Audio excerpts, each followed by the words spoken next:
Langit sore mulai berubah jingga ketika mobil bak terbuka yang membawa 5 mahasiswa itu mulai menembus jalan berbatu menuju desa Gunung Jati. Tawa dan canda kecil terdengar di antara mereka. Meski rasa penasaran dan sedikit kecemasan tak bisa mereka sembunyikan. Pohon-pohon besar di sepanjang jalan tampak melambai seperti menyambut kedatangan mereka. Meskipun keheningan yang menyelimuti desa mulai memberikan kesan bahwa ini bukan perjalanan biasa. Matahari sore yang redup menyorot lembut hamparan sawah dan perbukitan yang mengapit desa Gunung Jati. Sebuah desa kecil yang tersembunyi di kaki gunung. Jalan tanah yang mereka lewati penuh dengan bebatuan. Sesekali memaksa mobil bak terbuka yang membawa mereka berguncang. Udara dingin khas pegunungan mulai menyusup meski matahari belum sepenuhnya tenggelam. Kelima mahasiswa, dengan semangat campur rasa penasaran, duduk dalam diam sambil menikmati pemandangan di sepanjang perjalanan. Namun, rasa tenang itu perlahan tergantikan oleh rasa canggung saat desa mulai terlihat di kejauhan. Desa Gunung Jati menyambut mereka dengan keheningan yang berbeda dari desa-desa lain. Rumah-rumah kayu berdiri berjauhan, dipisahkan oleh jalan setapak kecil dan ladang yang luas. Pohon-pohon besar dengan cabang melengkung seperti tangan tua tampak berjaga di pinggir jalan. Tidak ada suara ayam berkokok atau aktivitas warga seperti biasanya. Bahkan, suara angin yang menggesek dedaunan terasa menekan. Suasana yang sunyi itu justru membuat Dani, pemimpin kelompok yang tenang dan analitis, merasa ada sesuatu yang tersembunyi di balik ketenangan desa ini. Begitu mereka tiba di posko, sebuah bangunan sederhana dari kayu, kepala desa, seorang pria tua dengan wajah penuh keriput dan tatapan mata tajam, sudah menunggu. Ia menyambut mereka dengan senyum hangat, tapi sorot matanya menyiratkan sesuatu yang sulit ditebak. Setelah memperkenalkan diri dan memberikan arahan singkat, kepala desa memberikan peringatan serius. Jangan pernah keluar setelah maghrib, terutama malam Jumat. Nada suaranya berat, penuh makna. Ketika Farhan, mahasiswa skeptis dengan selera humor tajam, bertanya alasannya, kepala desa hanya tersenyum tipis, seolah menyembunyikan sesuatu. Tatapan matanya kemudian berpaling ke langit yang mulai gelap, dan ia bergegas pergi tanpa memberikan penjelasan lebih lanjut. Ketika malam mulai turun, kelompok itu mulai berbenah di posko. Namun, mereka tidak bisa mengabaikan perasaan aneh yang muncul.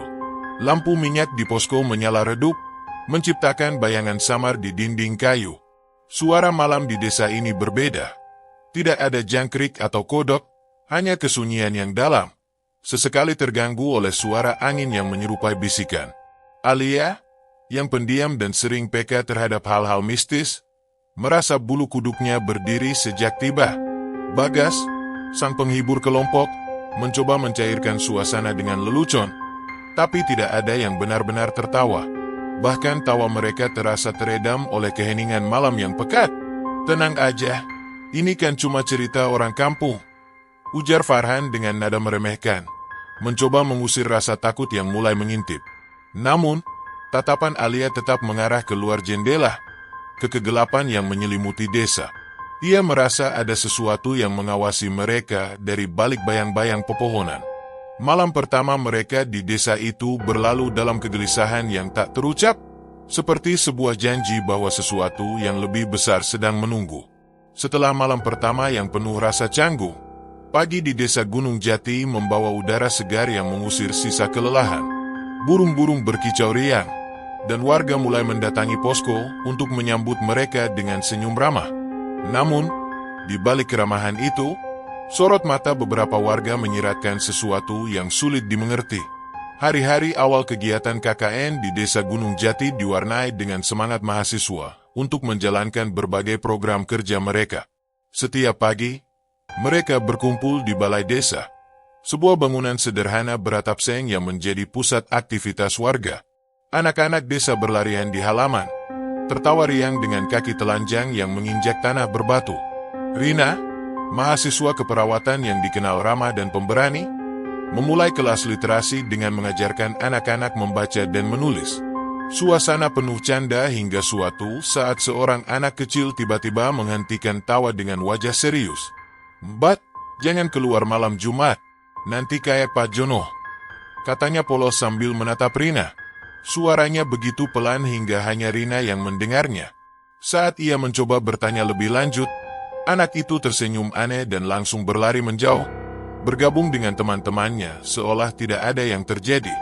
Rina terdiam sejenak, merasakan hawa dingin yang tiba-tiba menyelimutinya. Tapi ia memutuskan untuk tidak memikirkannya lebih jauh. Sementara itu, Dani memimpin proyek pembangunan jembatan yang menjadi salah satu fokus utama program mereka. Lokasi pembangunan berada di tepi sungai kecil yang deras arusnya, dikelilingi pepohonan lebat yang membuat area itu terasa lembab dan gelap meski matahari sedang tinggi. Ketika menggali fondasi, Bagas menemukan sehelai kain putih yang berlumpur dan mulai bercanda. Jangan-jangan ini kain pocong. Candanya langsung mengundang tawa teman-teman. Meski tawa itu segera terhenti saat seorang warga yang sedang membantu mereka tiba-tiba merebut kain itu dan membakarnya tanpa sepatah kata. Wajahnya tampak tegang, dan setelah membakar kain itu, ia pergi begitu saja, meninggalkan suasana yang mendadak canggung. Di sisi lain, Alia dan Rina menjalankan program pemberdayaan perempuan dengan mengajarkan kerajinan tangan kepada ibu-ibu desa. Saat sesi pelatihan sedang berlangsung, seorang wanita tua bernama Bu Surti terlihat gelisah. Ia mendekati Alia dan berbisik dengan nada takut. "Enduk, jangan keluar kalau malam Jumat. Itu waktu dia berkeliaran." Alia merasakan nada serius dalam suara wanita itu, dan instingnya yang peka terhadap hal-hal mistis membuatnya percaya bahwa peringatan itu bukan sekadar cerita biasa.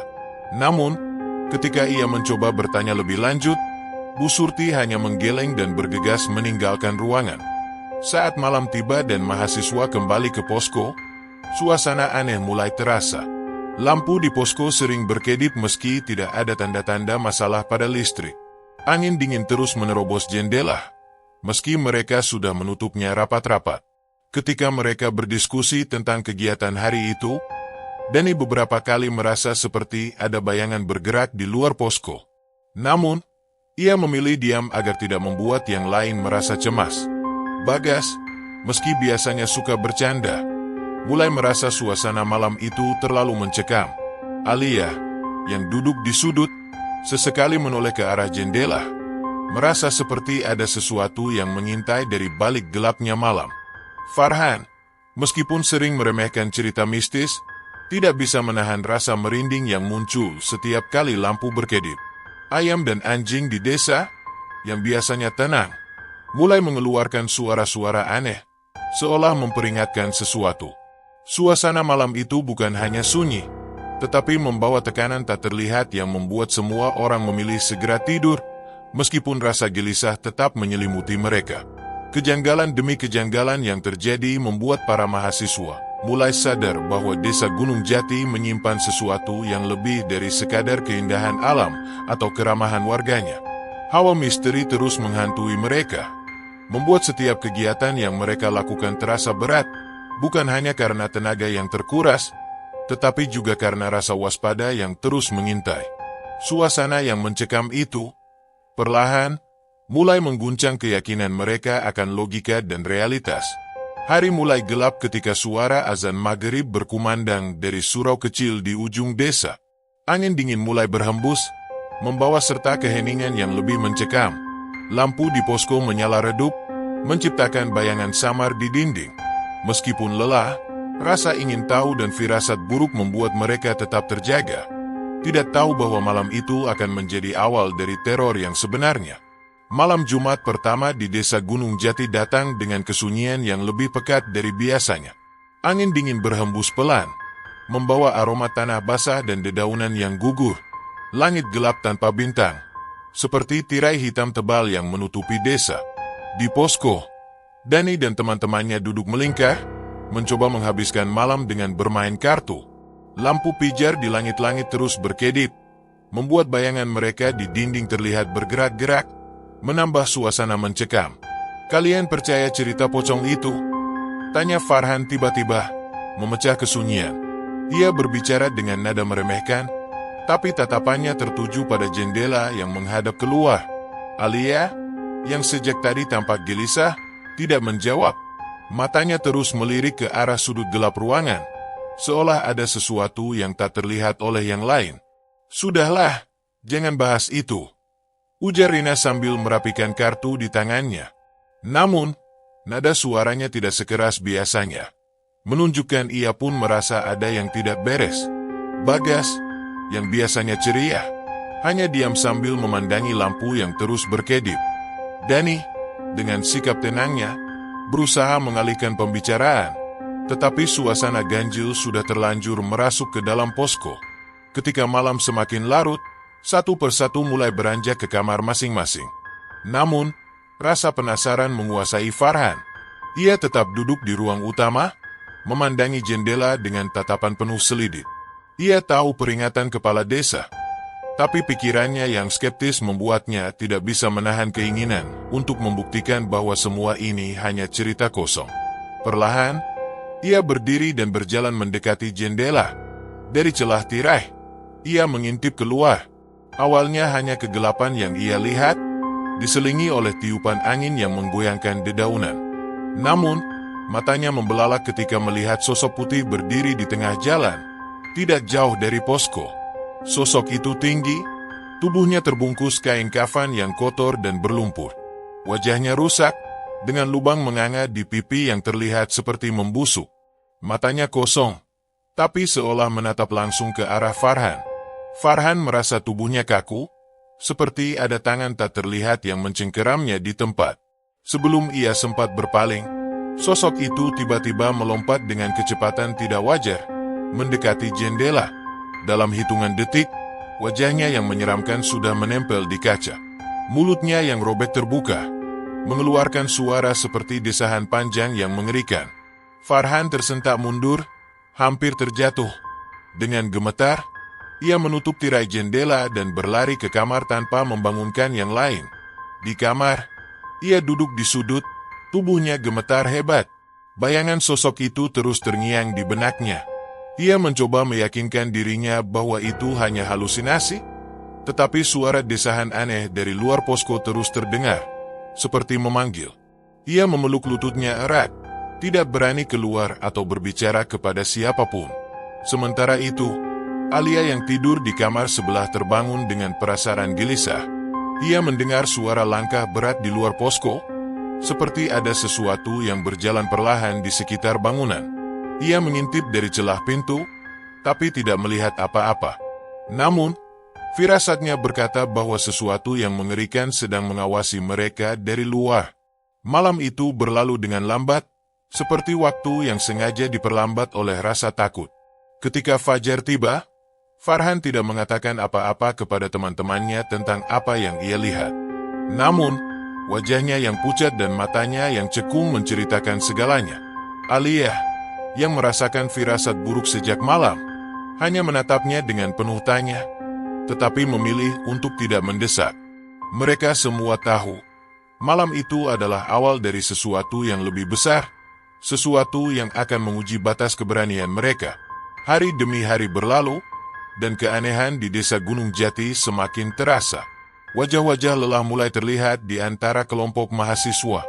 Farhan, yang biasanya skeptis, menjadi pendiam sejak malam Jumat pertama.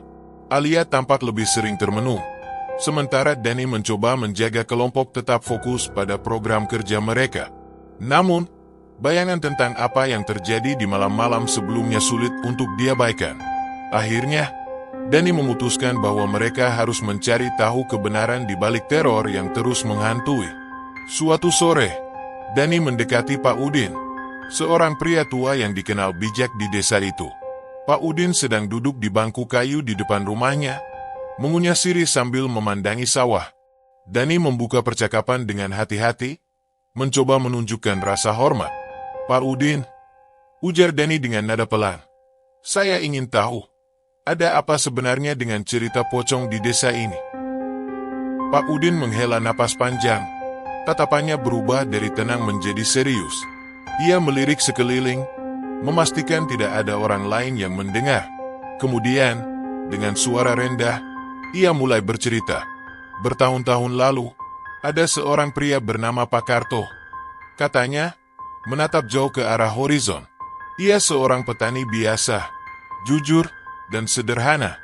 Namun, hidupnya berubah setelah tuduhan mencuri hasil panen warga. Orang-orang marah besar, tidak peduli dengan pembelaan Pak Karto.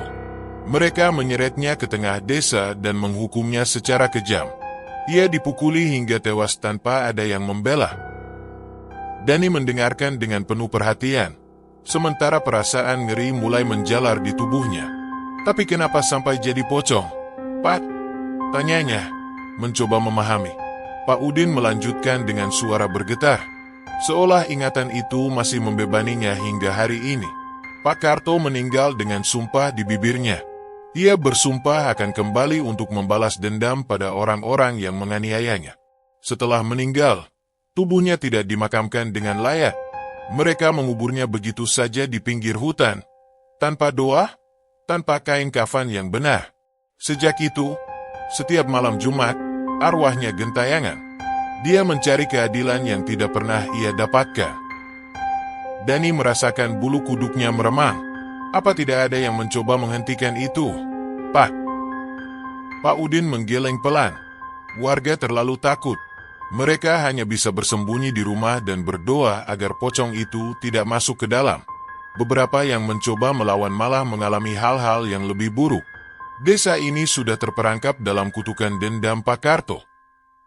Setelah percakapan itu, Dani kembali ke posko dengan pikiran yang berat. Ia menceritakan semuanya kepada teman-temannya saat malam tiba. Wajah mereka mencerminkan berbagai reaksi, kaget, takut, dan bingung. Jadi, itu alasan mereka melarang kita keluar malam Jumat, ujar Alia pelan, sambil menatap ke arah jendela dengan ekspresi waspada. Bagas, yang biasanya humoris, kali ini tidak mengatakan apa-apa. Bahkan Farhan, yang selalu mencemooh cerita-cerita mistis, hanya mengangguk dengan wajah pucat.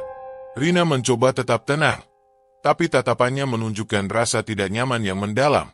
Kalau begitu, kita harus melakukan sesuatu, kata Dani akhirnya. Kita tidak bisa membiarkan ini terus terjadi. Harus ada cara untuk menghentikan dendam Pak Karto. Namun, ide itu tidak serta-merta disambut oleh yang lain. Alia tampak ragu, sementara Farhan hanya mendengus pelan. Bagaimana kalau kita malah memperburuk keadaan? Tanya Farhan dengan nada ketus. Tapi di balik kata-katanya, jelas ia pun ketakutan. Malam itu, diskusi mereka berakhir tanpa solusi yang jelas. Namun, di dalam hati Dani, ia tahu bahwa mereka harus menemukan makam Pak Karto dan memberikan penghormatan yang layak. Itu adalah satu-satunya cara untuk menghentikan teror yang tidak hanya menghantui mereka, tetapi juga seluruh desa. Dani merasa bahwa waktu mereka semakin sedikit, sementara malam Jumat berikutnya terus mendekat dengan ancaman yang lebih besar. Matahari mulai tenggelam, meninggalkan langit desa dengan semburat merah yang perlahan berubah menjadi hitam pekat. Suara binatang malam mulai terdengar, tetapi ada sesuatu yang berbeda, seperti ada kekosongan yang mengintai di balik bayang-bayang. Di posko, Dani dan teman-temannya duduk dengan kegelisahan yang tak terucap. Ketika Farhan dan Bagas diam-diam menyelinap keluar, angin malam terasa seperti berbisik, memperingatkan mereka tentang apa yang akan datang. Malam Jumat kedua tiba dengan aura yang lebih mencekam. Langit gelap tanpa bulan, dan suara-suara desa yang biasa terdengar seperti teredam oleh sesuatu yang tak kasat mata. Di posko, suasana tegang terasa menyesakkan. Lampu pijar yang menggantung di langit-langit terus berkedip, seolah mencoba memperingatkan mereka. Dani duduk di ruang tengah, mencoba merancang rencana kegiatan keesokan harinya. Tapi pikirannya terus melayang pada cerita Pak Udin tentang dendam Pak Karto. Alia duduk tak jauh darinya, membaca buku dengan gelisah, meski jelas ia lebih banyak melirik ke arah jendela yang tertutup. Gimana kalau kita keluar? Buktiin aja kalau semua ini cuma mitos, usul Farhan tiba-tiba, memecah keheningan. Suaranya terdengar penuh tantangan, tapi tatapan matanya menunjukkan rasa penasaran yang bercampur takut. Bagas, yang duduk di sudut sambil memainkan ponselnya, mendongak dan menyeringai. Seru juga. Lagi pula, masa iya kita takut sama cerita pocong? Rina menatap mereka dengan tajam. Kalian serius? Kepala desa sudah bilang jangan keluar. Ini bukan tentang berani atau takut, tapi tentang menghormati aturan. Namun, rasa penasaran Farhan dan Bagas mengalahkan logika. Meski mendapat peringatan dari Dani, keduanya menyelinap keluar dengan senter di tangan. Malam di luar posko terasa begitu sunyi, hanya suara langkah mereka di atas tanah berbatu yang terdengar. Udara dingin menusuk kulit, membawa aroma lembab khas tanah desa. Mereka berjalan pelan menyusuri jalan setapak menuju tepi desa, di mana pepohonan besar berdiri seperti penjaga yang mengawasi. Lihat, nggak ada apa-apa, kan? Ujar Farhan, mencoba menyembunyikan kegelisahannya. Tapi saat ia mengucapkan itu, suara aneh tiba-tiba terdengar, seperti kain yang diseret di atas tanah. Langkah mereka terhenti. Farhan menyorotkan senter ke arah suara, tapi tidak ada apa-apa di depan mereka. Paling itu angin, kata Bagas, mencoba tetap tenang, tapi suaranya bergetar sedikit. Mereka melanjutkan langkah, tapi suara kain itu semakin dekat, diikuti aroma busuk yang membuat perut mereka mual. Farhan berbalik, dan darahnya terasa membeku. Di sana, di balik bayangan pepohonan, muncul sosok putih dengan tubuh terbungkus kain kafan yang compang-camping. Wajahnya rusak, dengan mata kosong yang tampak menembus jiwa mereka. Lari! Teriak Bagas sambil menarik lengan Farhan. Mereka berdua berlari sekuat tenaga, tapi suara kain yang diseret dan bau busuk itu tetap mengikuti. Semakin mendekat, ketika mereka melihat posko di depan mata, pocong itu melompat dengan gerakan tak wajar, mendarat hanya beberapa meter di belakang mereka. Teriakan mereka memecah kesunyian desa. Di dalam posko, Alia yang sudah gelisah sejak awal langsung tersentak bangun. Ia mendengar suara langkah berat di luar dan teriakan yang semakin dekat. Ketika ia mendekati jendela, matanya menangkap bayangan putih bergerak cepat ke arah posko. Alia menjerit, membangunkan Dani dan Rina yang langsung berlari ke ruang tengah. "Ada apa?" tanya Dani dengan nada panik. Alia hanya bisa menunjuk ke arah jendela. Wajahnya pucat pasi. Dani mengintip dari celah tirai, dan ia melihatnya. Sosok pocong itu berdiri di luar, menatap langsung ke arah posko. Tubuhnya kaku, tapi mata kosongnya seperti memiliki kekuatan yang memaku siapapun yang melihatnya. Pintu posko tiba-tiba terbuka dengan keras, dan Farhan serta Bagas masuk dengan napas tersengal. Wajah mereka penuh keringat, dan tangan Bagas gemetar hebat. "Dia di luar!" teriak Farhan, menunjuk ke arah pintu. Dani segera mengunci pintu dan menutup semua jendela dengan kain apapun yang bisa ia temukan. Suasana di dalam posko terasa semakin mencekam. Pocong itu tidak mencoba masuk, tapi kehadirannya di luar cukup untuk membuat mereka semua tidak berani bergerak. Lampu terus berkedip, dan suara angin malam kini terdengar seperti bisikan yang memanggil. Malam itu berlalu dengan sangat lambat. Mereka tidak tidur, hanya duduk melingkar di tengah ruangan sambil membaca doa dan berharap fajar segera tiba. Ketika sinar pertama matahari menyapa, pocong itu sudah menghilang, tapi ketegangan di antara mereka masih terasa tebal. "Kita tidak bisa terus begini," ujar Dani dengan suara rendah. "Kita harus menyelesaikan ini, atau kita tidak akan pernah selamat dari desa ini." Semua terdiam, tapi tatapan mereka menunjukkan bahwa mereka setuju. Malam Jumat itu tidak hanya membawa ketakutan, tetapi juga kesadaran bahwa sesuatu yang lebih besar sedang mengancam, dan mereka harus menemukan cara untuk menghentikannya. Pagi setelah malam Jumat yang mencekam, Dani duduk di ruang tengah posko dengan wajah penuh beban. Suasana di antara anggota kelompok sunyi, hanya diiringi suara ayam berkokok di kejauhan. Farhan dan Bagas, yang biasanya penuh energi, duduk di sudut dengan wajah pucat, masih terguncang oleh pengalaman malam sebelumnya. Rina mencoba membuat teh hangat untuk semua orang, tetapi tangannya gemetar, dan sesekali ia melirik ke arah jendela, memastikan tidak ada bayangan putih yang muncul lagi. Sementara itu, Alia memeluk lututnya, duduk bersandar di dinding dengan pandangan kosong, seolah pikirannya terus dihantui oleh bayangan pocong yang dilihatnya. "Kita tidak bisa terus begini," ujar Dani akhirnya, memecah keheningan. Suaranya tegas, meskipun lelah. Pak Udin bilang, masalah ini ada hubungannya dengan makam Pak Karto. Kita harus menemukannya dan melakukan sesuatu untuk mengakhiri semua ini. Alia mengangkat wajahnya perlahan, matanya berkaca-kaca. Tapi bagaimana kalau itu malah memperburuk semuanya? Kalau kita salah, pocong itu bisa semakin marah. Kita tidak punya pilihan lain, kata Rina, mencoba menyembunyikan rasa takutnya di balik nada suaranya yang tenang. Doa dan pemakaman yang layak mungkin satu-satunya cara. Kalau kita diam saja, siapa tahu apa yang akan terjadi pada kita dan warga desa. Setelah berdiskusi, mereka memutuskan untuk meminta bantuan kepala desa. Bersama Pak Udin dan beberapa warga yang bersedia membantu, mereka memulai pencarian makam Pak Karto di pinggir hutan, tempat yang disebut-sebut sebagai lokasi penguburannya. Perjalanan ke sana terasa panjang dan menegangkan. Jalan setapak dipenuhi akar pohon yang mencuat, sementara udara di hutan terasa lebih dingin dan lembab dibandingkan di desa. Cahaya matahari sulit menembus lebatnya dedaunan, menciptakan bayangan yang menyerupai sosok-sosok aneh. Setelah beberapa jam mencari, mereka menemukan sebuah gundukan tanah yang tertutup rumput liar. Gundukan itu dikelilingi oleh semak belukar, dan ada aroma busuk samar yang membuat mereka merasa mual. Pak Udin mengangguk pelan. Inilah tempatnya, katanya dengan suara bergetar. Disinilah Pak Karto dikubur, tanpa doa, tanpa penghormatan. Dani memberi isyarat kepada warga untuk mulai menggali. Alat-alat sederhana seperti cangkul dan sekop mereka gunakan untuk membuka gundukan tanah yang keras. Ketika cangkul pertama mengenai sesuatu yang lembut, semua orang berhenti sejenak.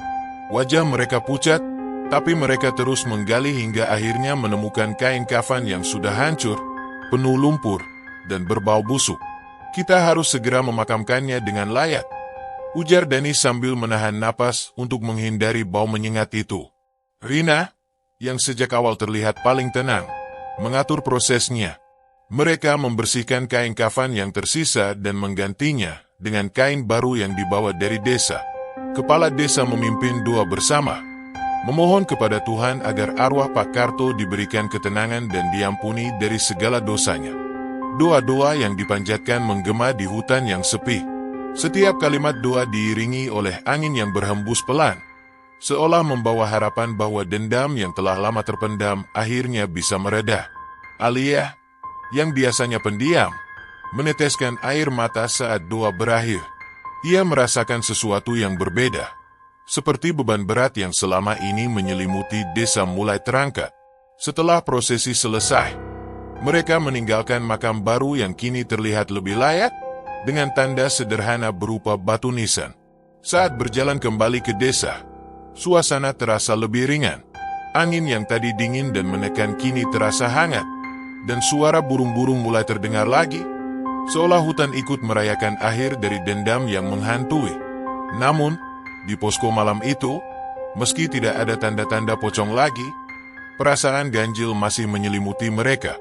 Farhan duduk di sudut dengan wajah kosong, sementara Dani memandangi catatan di tangannya.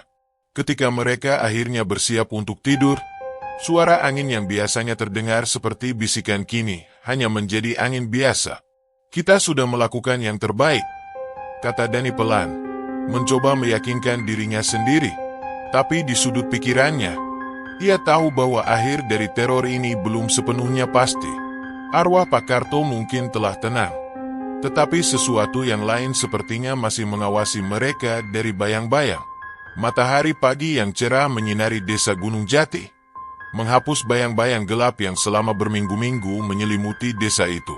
Suasana terasa berbeda, lebih hidup dan hangat. Anak-anak kembali berlarian di halaman balai desa, dan warga mulai terlihat lebih santai, tidak lagi terkungkung oleh rasa takut. Di posko, Dani dan timnya sedang bersiap menjalani hari-hari terakhir KKN mereka dengan hati yang jauh lebih ringan. Jadi, ini benar-benar selesai, ya? Tanya Bagas sambil melipat baju. Wajahnya kembali ceria, dengan senyum yang tak lagi dipaksakan. Dani, yang duduk di meja sambil memeriksa laporan kegiatan, mengangguk. Sepertinya begitu. Setelah pemakaman ulang Pak Karto, tidak ada lagi tanda-tanda keanehan. Semuanya berjalan normal. Farhan, yang biasanya skeptis, ikut menimpali. Aku nggak nyangka semua ini benar. Pocong, dendam, kutukan semuanya nyata. Nada bicaranya terdengar jujur, tidak lagi diselimuti sarkasme seperti biasanya. Aku juga nggak nyangka kita bisa melalui ini, ujar Rina sambil membereskan alat-alat medis yang ia gunakan untuk memberikan pelatihan kesehatan. Tapi aku bersyukur kita memutuskan untuk bertindak. Kalau tidak, mungkin desa ini akan terus terjebak dalam ketakutan. Alia, yang selama ini pendiam, tersenyum tipis sambil memandang keluar jendela. Aku merasa lega, bukan cuma karena kita berhasil menyelesaikan ini, tapi juga karena kita belajar sesuatu dari semuanya. Dendam itu berat, tapi pengampunan bisa menyembuhkan. Hari-hari terakhir mereka di desa diisi dengan kegiatan-kegiatan penuh semangat. Rina menutup kelas literasi dengan upacara kecil bersama anak-anak desa. Mereka bernyanyi dan membacakan puisi sebagai tanda terima kasih. Dani memimpin penyelesaian pembangunan jembatan, dan warga berbondong-bondong datang untuk membantu. Alia dan Rina menyelenggarakan pelatihan kerajinan tangan terakhir, di mana ibu-ibu desa memberikan cendera mata sederhana berupa anyaman bambu kepada para mahasiswa sebagai kenang-kenangan. Malam terakhir di posko terasa hangat. Mereka duduk melingkar di ruang tengah, bercanda dan berbagi cerita tentang pengalaman masing-masing selama di desa. Bagas, seperti biasa, melontarkan lelucon yang membuat semuanya tertawa terbahak-bahak. Bahkan Farhan, yang biasanya sinis, ikut larut dalam suasana santai itu. Kalian tahu, kata Dani sambil memandang teman-temannya satu persatu, KKN ini mungkin yang paling berat dan menegangkan, tapi aku merasa kita tumbuh bersama. Kita nggak cuma bantu desa ini, tapi kita juga belajar banyak tentang keberanian, kerjasama, dan rasa hormat. Semua mengangguk setuju, dan percakapan mereka berlanjut hingga larut malam. Tidak ada lagi rasa takut atau kegelisahan, hanya rasa syukur bahwa mereka telah melewati semua itu dengan selamat. Keesokan paginya, kepala desa dan warga berkumpul untuk melepas kepergian mereka. Suasana haru menyelimuti, dengan pelukan dan ucapan terima kasih yang tulus. Kepala desa menyerahkan plakat penghargaan kepada Dani dan timnya, sebagai simbol terima kasih atas usaha mereka membantu desa. Kalian sudah membantu desa kami lebih dari yang kalian tahu, ujar kepala desa dengan mata berkaca-kaca. Pak Karto sudah tenang, dan kami akhirnya bisa hidup tanpa rasa takut lagi. Kalian adalah bagian dari sejarah desa ini. Saat mobil yang membawa mereka meninggalkan desa, Dani dan teman-temannya memandang ke belakang untuk terakhir kalinya. Desa Gunung Jati tampak damai, dengan rumah-rumah yang kini terasa lebih hidup, dan warga yang tersenyum di tepi jalan. Mereka tahu, apa yang mereka lakukan di sini tidak hanya mengubah hidup warga desa, tetapi juga hidup mereka sendiri. Setelah kembali ke kota, mereka menyelesaikan laporan akhir KKN dengan rasa bangga dan lega. Pengalaman di desa Gunung Jati menjadi kisah yang tak akan pernah mereka lupakan. Sebuah pelajaran tentang keberanian, pengampunan, dan kekuatan untuk menghadapi ketakutan. Meski berat, mereka menyadari bahwa perjuangan itu telah membentuk mereka menjadi pribadi yang lebih kuat dan bijaksana.